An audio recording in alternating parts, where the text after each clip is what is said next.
Assalamualaikum warahmatullahi wabarakatuh. Kembali lagi di channel Kisah Warganet. Di kesempatan kali ini, ada sebuah cerita. Cerita ini berjudul Kisah Tukang Ojek Pangkalan. Cerita ini ditulis oleh akun Kaskus yang bernama Kantong Kardus. Seperti apa ceritanya? Mari masuk ke ceritanya. Saat daun-daun jatuh basah di tanah atau hujan dan angin tiba, kala itu saya selalu gak tenang. Alam ini gak saya mengerti. Andai mimpi atau nyata, kadang semuanya berada di luar logika. Hukum fisika ataupun teori-teori tentang dimensi yang lain. Saya yakini itu, tapi yang ini begitu tak biasa. Mungkin semuanya hanyalah kuasa Tuhan yang maha pemilik seluruh jiwa. Umur saya sekarang 28 tahun.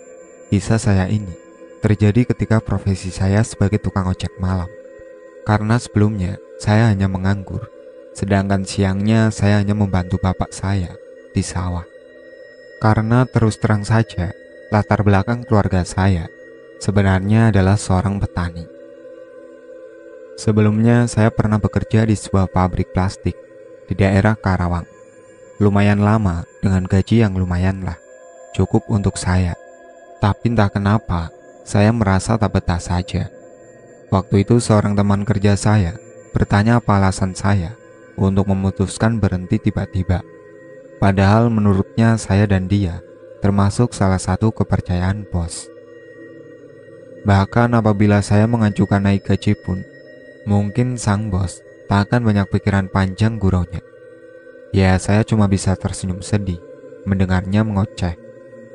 Tapi jika ditanya alasan saya waktu itu pada teman kerja, saya hanya menjawab, ya, saya merindukan kampung saya, serta kedua orang tua dan adik-adik saya. Lagi pula orang tua saya sudah pada usur, serta adik saya ada yang masih sangatlah kecil. Sedangkan saya anak pertama, sekaligus tulang punggung keluarga. Ya, sebuah alasan sederhana. Mendengar saya ngerocos bercerita singkat, doi lalu hanya diam saja. Meskipun beberapa teman menyuruh saya untuk mempertimbangkan keputusan saya tetap dengan pilihan saya. Akhirnya lalu saya pun memutuskan untuk pulang saja. Ya, seperti yang kalian-kalian tahu, untuk mencari pekerjaan akhir-akhir ini sangatlah sulit. Apalagi latar belakang pendidikan saya tidaklah tinggi, hanya S3 alias SMA. Itu pun terseok-seok biaya. Entahlah, waktu itu saya merasa bodoh saja. Apalagi untuk bekerja banyak yang menolak saya. Akhirnya daripada nggak ada kerjaan, seorang teman bapak nyaranin sementara saya ngojek aja.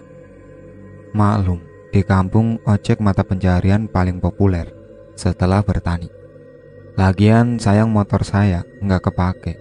Sempat saya tolak, tapi dipikir balik, ya juga. Yang penting halal dan ada kegiatan lah, supaya saya nggak jenuh. Tetapi entah alasan sebenarnya saya memutuskan berhenti kerja adalah saya ngerasa selalu diganggu oleh sesuatu. Lebih tepat lagi dia tak nampak secara fisik. Firasat saya menerka bahwa makhluk itu adalah seorang makhluk halus perempuan. Itu pun tebak-tebakan buah manggis, karena saya nggak punya sixth sense, tapi nggak tahu juga gimana saya bisa mengambil kesimpulan seperti itu. Tapi entahlah, karena saya tak bisa membuktikannya, dan semuanya itu begitu sangat misteri buat saya, hingga sekarang. Kadang saya merasa dulu dia selalu berada di ujung sudut tempat tidur di kamar saya, saat saya tertidur, atau mungkin dimanapun, tiap Selasa atau Kamis malam. Tapi nggak tentu juga. Perlu kalian tahu, kamar saya berada di paling depan, dekat sama kolam ikan lele, tapi agak terpisah dari kamar teman-teman saya. Meski begitu, di sebelah kamar saya ada kamar teman saya, sebut saja Doi Rudi. Kayak satu rumah dibagi dua. To the point, saya rasa makhluk itu mengganggu saya cara aneh dan sulit dimengerti oleh akal sehat. Ia tidak nampak atau menampakkan secara fisik. Bahkan gak pernah saya lihat penampakan atau apapun yang berhubungan dengan itu. Tetapi lebih kepada serangan secara batin dan pengalaman aneh, kayak bunyi-bunyian di genting, kayak suara-suara gak jelas lainnya. Wah, banyak deh kalau disebutin satu-satu. Singkatnya, akhirnya saya hanya merasa lemas, risau tak tenang, dan saya juga selalu bermimpi yang aneh-aneh. Dan itu sering, mungkin dalam 2 minggu, bisa lebih dari 4 atau 5 kali. Ketika itu tak ada yang mempercayai saya, begitupun teman sebelah kamar sekos saya, Rudy. Saya hampir saja sakit atau mungkin menjadi gila, karena gangguan itu hanya untuk saya saja. Oh, ada sih satu yang dengerin curhatan saya, tapi kadang doi juga ngeraguin saya, tapi hanya doi yang deket sama saya di situ. Kadang saya suka dengar teman-teman saya lagi ngomongin saya pas saya lagi di kamar, bisik-bisik gitu. Pas saya keluar, mereka kelihatan pura-pura mengalihkan pembicaraan. Saya tahu, tapi gak ada bukti juga. Sering kesel sendiri dibuatnya.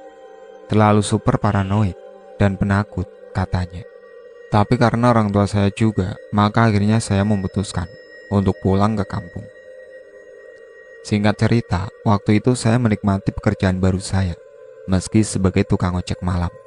Di pekerjaan ini, saya bisa lebih menikmati kehidupan. Meski dengan pendapatan tidak sebesar kerja saya dulu, tetapi saya merasa lebih bebas saja. Entahlah, perasaan saya serasa terbebas dari penjara yang mengekang saya begitu lama. Dan lama-lama saya pun sudah melupakan kejadian aneh yang saya alami saat kerja dahulu. Tidak seperti biasanya, hari itu saya datang agak siang, mungkin menjelang sorean. Karena pekerjaan saya sendiri di kebun sudah selesai sekitar jam 1 siang setelah duhur. Dan saya disambut teman-teman saya yang mungkin agak sedikit aneh dengan kedatangan saya. Karena biasanya saya mangkal setelah maghrib. Teman-teman bercanda gurau tentang hal itu sesekali. Sementara saya hanya bisa tersenyum mendengar godaan salah satu teman saya yang sering mengatakan, sang pangeran cinta akhirnya datang. Karena saya tahu itu merupakan sindiran untuk saya. Di antara mereka hanya saya yang paling muda, juga belum mempunyai pacar. Sedangkan mereka sendiri, semuanya sudah berkeluarga. Hari itu saya kurang begitu ingat hari Rabu atau Kamis. Tapi yang pasti, di hari itu juga penghasilan saya sudah lumayan. Baru sampai setengah 6 sore. Itu hampir sama seperti ketika saya mengocek semalam. Tapi saya pikir, saya akan pulang gak malam saja, karena mungkin penghasilan saya bisa bertambah. Seru saya dalam hati.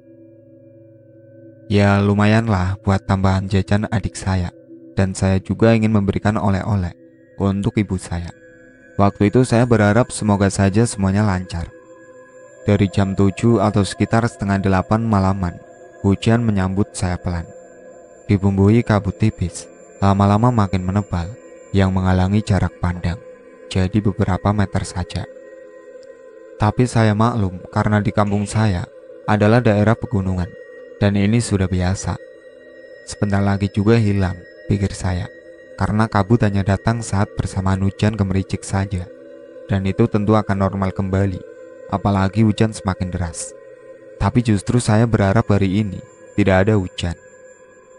Setelah mengantar seorang penumpang jauh, saya kembali ke pangkalan. Tapi tak seperti biasanya ramai. Hari itu sekitar jam 9-an saja, sudah sangatlah sepi. Aneh, pikir saya. Teman saya terakhir, sebut saja Agus, yang menemani saya sekitar setengah 8 tadi, sudah minta undur diri, katanya istrinya sakit. Sedangkan teman saya bersama tukang ojek yang lain, yang biasa ada menemani saya, juga demikian. Mereka dari tadi mengantar para penumpang dan belum juga kembali. Tiba-tiba saya sadar dari lamunan saya. Ternyata saya cuma sendirian saja. Ya ampun, pikir saya. Lalu si Abdul yang suka nongkrong sama teman-teman yang lainnya kemana? Bisik saya dalam hati. Saya lihat sekeliling celingak-celinguk. Ternyata satu-satunya kantin di situ pun sudah tutup. Iya, satu-satunya supermarket di daerah pangkalan saya. Di kampung saya ini, kantin kecil sering diplesetin sama supermarket. Maklum, mana ada supermarket di pegunungan. Oke, kembali ke cerita. Iya, bagus sekali, pikir saya. Biasanya paling Bu Warung baru akan menutup kiosnya paling tidak setengah 10 malam. Tapi sekarang kok sudah tutupan. Kala itu saya sedikit merasa ngeri juga. Entahlah, sedikitnya nyali saya ciut. Malum saja, suasana hujan kecil disertai kabut yang lama semakin menebal. Lama-lama membuat saya tak enak juga, dan seperti ada tanda tanya besar di benak saya. Seperti sebuah skenario yang mereka seperti meninggalkan saya sendirian dengan sengaja. Ah, tidak, tentu saya tidak. Elak saya. Hari itu tiba-tiba perasaan saya sangat gak enak. Saat seketika itu juga hujan pun semakin deras. Lalu saling bersambut dengan deru angin yang seketika mengalun lumayan kencang. Sekali-kali bahkan petir saling menyambut. Saya pun sempat mundur dan terduduk lesu. Udara yang dingin pun masuk di sela-sela tubuh saya. Saat itu saya juga merasa akan ada sesuatu yang salah. Tapi apa? Sejenak saya segera menguasai diri. Niat saya pulang pun terpaksa saya urungkan karena hujan yang semakin deras.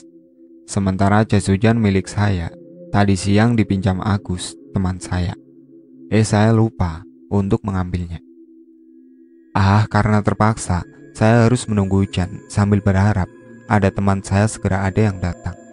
Saya sungguh tak enak hati, dan itu semakin menjadi seakan-akan menguasai saya dan menyuruh saya untuk segera pergi.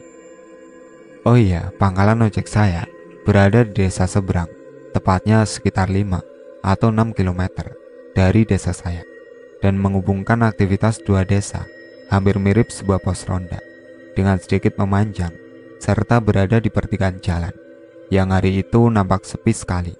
Tak ada satupun kendaraan lewat, selama hampir 5 atau 10 menitan, baik dari arah desa saya, ataupun arah desa seberang. Sebelah kanan saya adalah persawahan luas, sedangkan sebelah kiri saya, kantin Bu Warung yang sudah tutup, lalu jalan berbatu ke arah desa saya yang nampak lowong. Di depan saya adalah daerah semak belukar yang tak terawat, banyak pohon-pohon pisang yang seakan melambai-lambai pada saya. Sedangkan perumahan penduduk masih 10-20 meter dari tempat saya.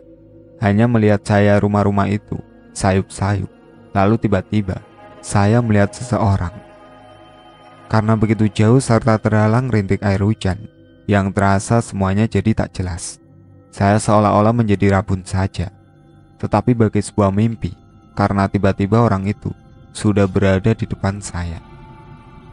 Saya kaget serentak, nggak percaya, serasa sadar, atau saya nggak sadar. Tapi benar, orang itu kini hampir mendekati tempat mangkal saya. Ternyata dia seorang perempuan berkulit putih, wajahnya nggak kelihatan karena nunduk, juga terhalang payung. Ia berbaju kebaya merah dengan rambut bersanggul, memakai payung hitam, berbentuk segi 6 atau juga entahlah, bentuknya aneh pokoknya. Tidak seperti payung kebanyakan yang berbentuk bundar bergerigi. Wanita itu seperti memakai selendang berwarna seperti batik. Juga ada warna kuning sebagian di ujung atau pinggiran, saya lupa. Yang pasti seperti itulah. Kalau ingat itu kayak flashback, saya masih ngeri. Juga lengkap dengan aksesoris manik-manik logam berwarna emas di tangan, lebih mirip seperti pakaian wayang orang yang sering saya lihat di televisi. Saya agak kaget, baru kali ini saya bertemu dengan perempuan yang berpakaian seperti itu. Apalagi dalam keadaan seperti ini, ia lalu berjalan dengan tatapan ke depan, agak menunduk menerobos hujan, lalu menghampiri tempat pangkalan ojek saya. Kala itu saya tak berani menoleh, saya pun hanya bisa diam dan membisu.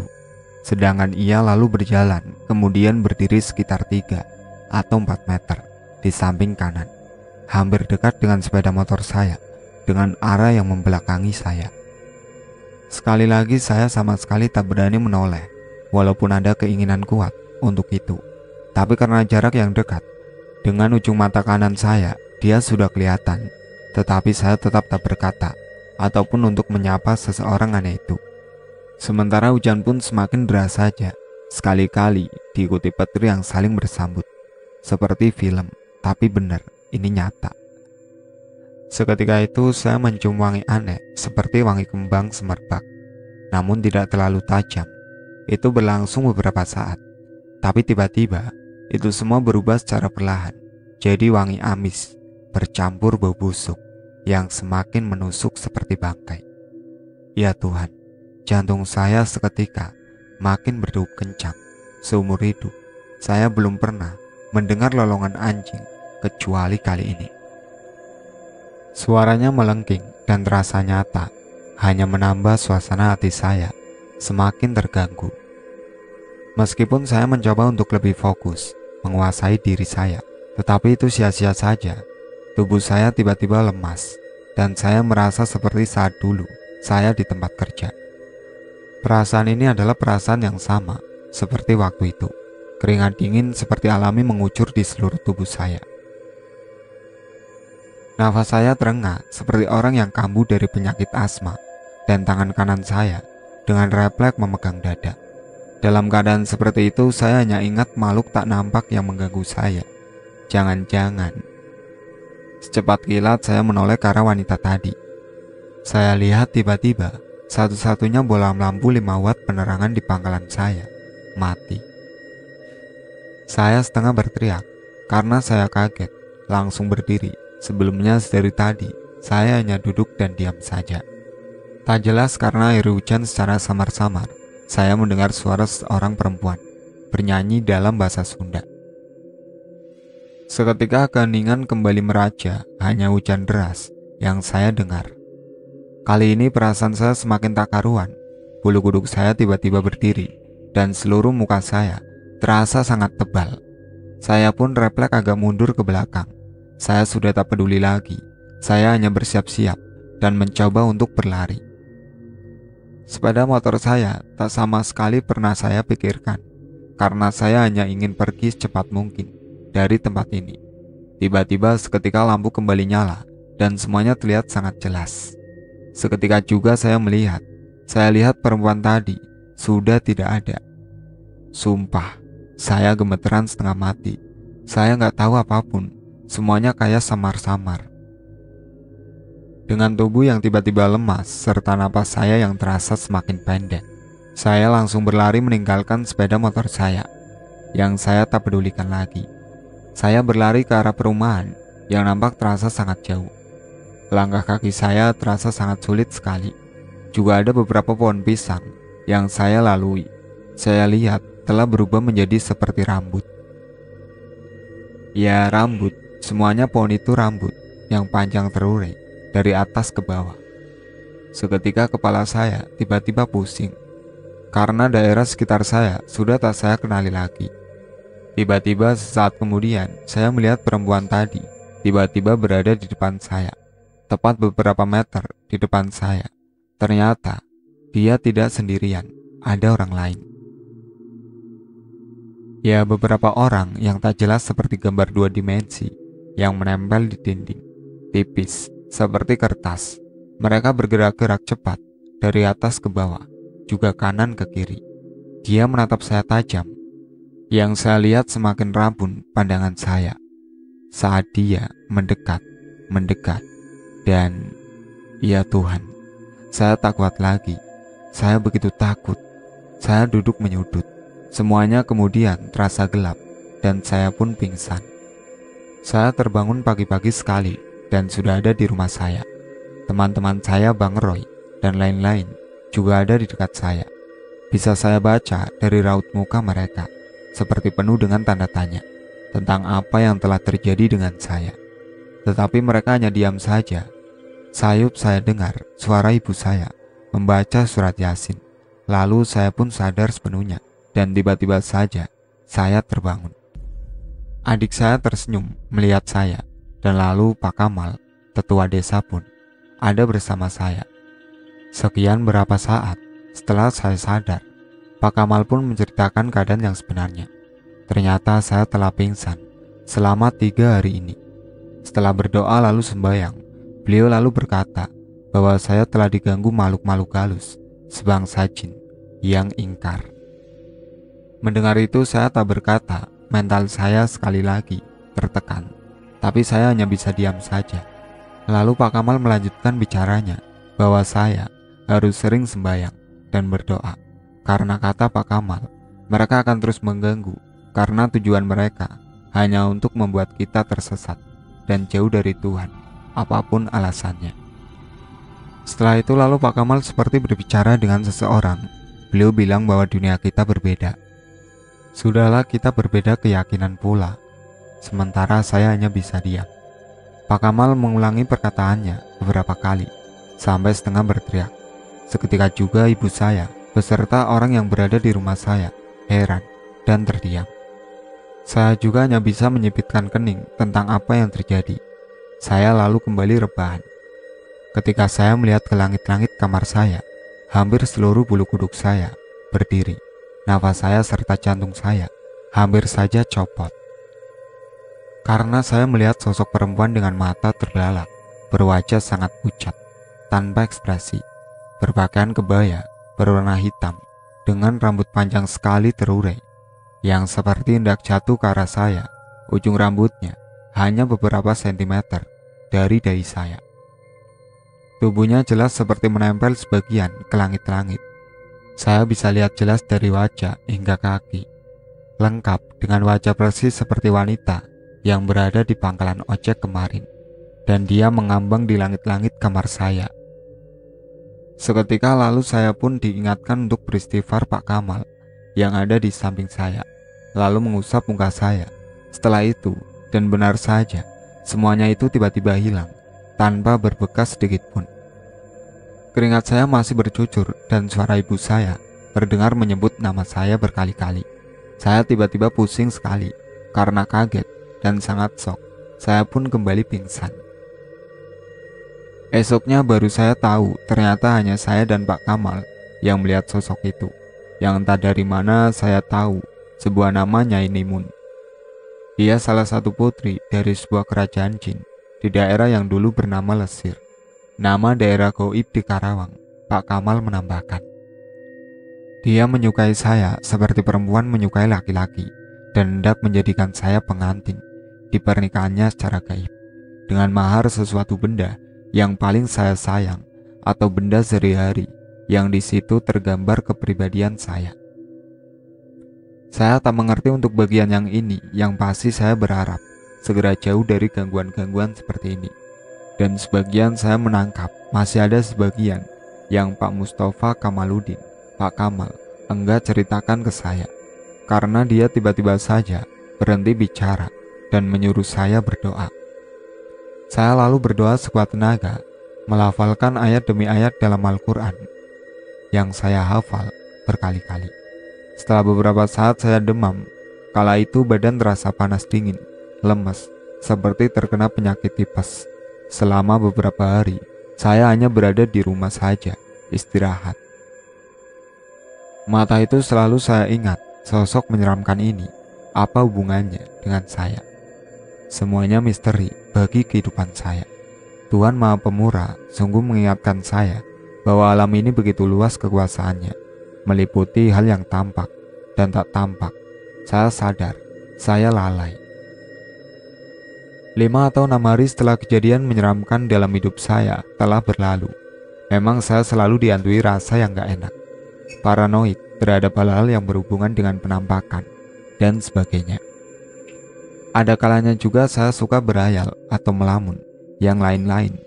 Tapi setidaknya kala itu orang tua, juga teman-teman mangkal, dan terutama Pak Kamal, terus yakini saya bahwa segala sesuatu tentang alam-alam gaib itu berada di sekitar kita, dan kita tidak perlu takut.